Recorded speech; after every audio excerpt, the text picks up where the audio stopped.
Hi everyone, Miss Rome here to talk to you about student-created goals. Now I know we're all very concerned with the letter grade and making our parents happy and making our teachers happy, but really at the end of the day it's about making you happy and having you be proud of the goals that you achieved and the goals that you created for yourself to achieve. You know, when you become adults, you're not going to have parents and teachers telling you what you should be striving for, what you should be learning, and how you should be learning it. It's going to be up to you to create your own goals for your own life and to make a roadmap of how exactly you're going to be getting there.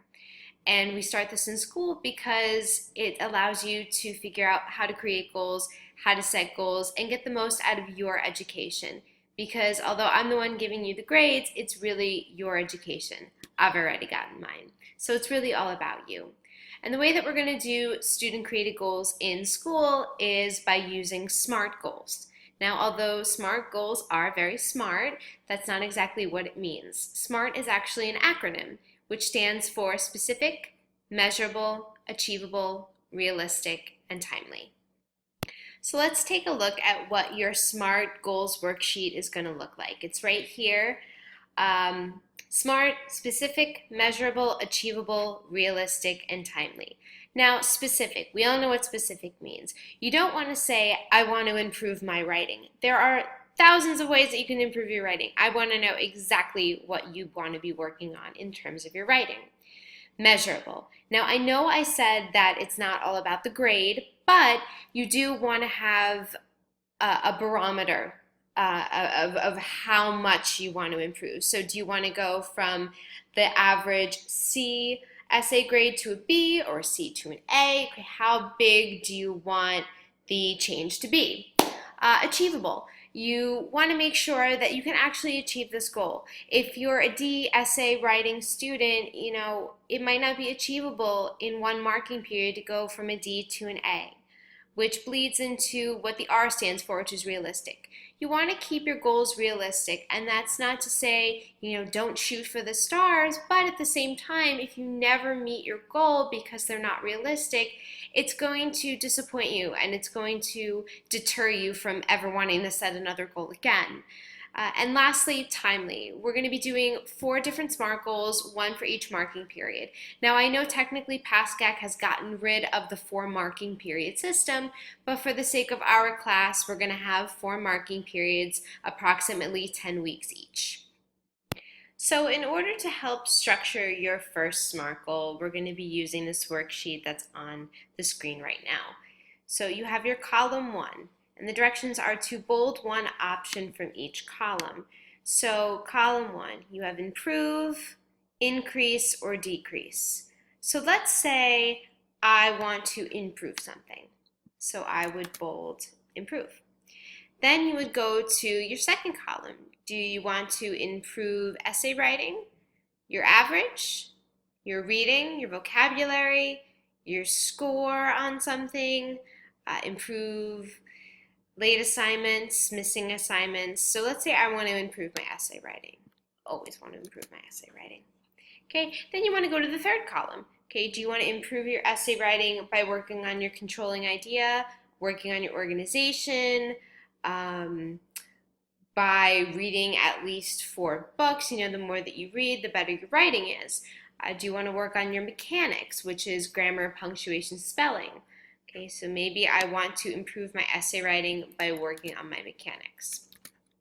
Okay, I could also maybe want to decrease the amount of missing assignments I have by 80%. So I want to have 4 out of 5 of my assignments in and on time. Maybe I want to increase my vocabulary by learning at least 50 new words this marking period. Okay, so there's definitely a lot of different ways that you can manipulate each column to make a goal that is specific for you, your wants, and your needs. Okay, and as you can see, there are little stars here known as asterisks. Okay, that means down at the bottom, you know, be specific on what you plan on working on here. Each of these different things corresponds to the academic merit rubric, which is the writing rubric that I'll be using to grade the majority of your essays.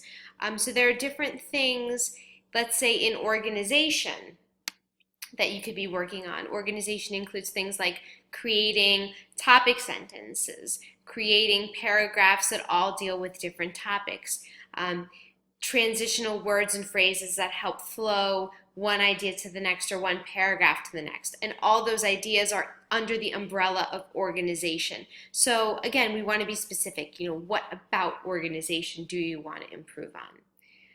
Okay. For things like essays, also you want to know what your average grade is now. I want to know, okay, are you normally a B student? That way I know that you're probably shooting for an A or a B plus. Okay, and again, that relates to the last asterisk question of what would you like your average essay grade to be? Again, we want them to be measurable. So if you are a B right now and you want to get to an A, let me know that. Okay, so then you pull this all together, right? SMART goal statement. Directions. Put all 3 columns together to form a SMART goal statement. So one of mine, for example, might be, I want to improve my essay writing through peer and parent editing with 2 people. So say my mom and one of my friends. So I would write that here.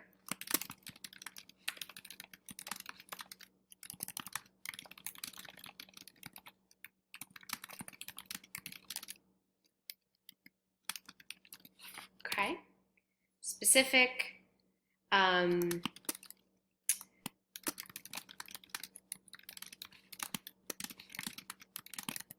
Measurable, timely, achievable, all the things of a SMART goal. Okay, the steps toward your goal. You want to have specific steps that you're going to be using throughout the marking period that are going to get you to your goal. So, for example, if I want to improve my essay writing through parent and peer editing, steps: find 2 people to edit my work. Make sure I have them initial my rough drafts to show Miss Rome, and that's particularly important, and I'll tell you why in a little bit. And the third thing you want to do is maybe create a Google Doc with all the edits and advice my peer and parent editors gave me. You definitely always want to be referring back to your past mistakes so you don't make them again. I mean, we all tend to make the same mistakes over and over again. Okay. Thirdly, we have evidence. We have our goal, we have our steps toward our goal, and now we need ways that you can show me that you have been working toward that goal and you have been using those steps to get to that goal. So as you see here in the note, it says step 1 must be proven through evidence number 1. So find 2 people to edit my work. Have written down the names of my 2 editors. Okay, step 2, make sure I have them initial my rough drafts to show Miss Rome. So your evidence number 2 is going to be the rough drafts that my peer and parent editors have initialed. Again, steps match the evidence that you'll be showing me when we have our one-on-one meetings at the end of the marking period to discuss your goals, the steps you made, the evidence you have, and whether or not you achieved your goal. Okay, lastly, create a Google Doc with all the edits and advice.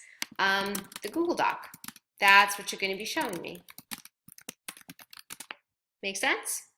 Okay, so now you will print your name and sign your name, and if you want to get creative, you can pick a font, fancy font maybe. Let's go here, right?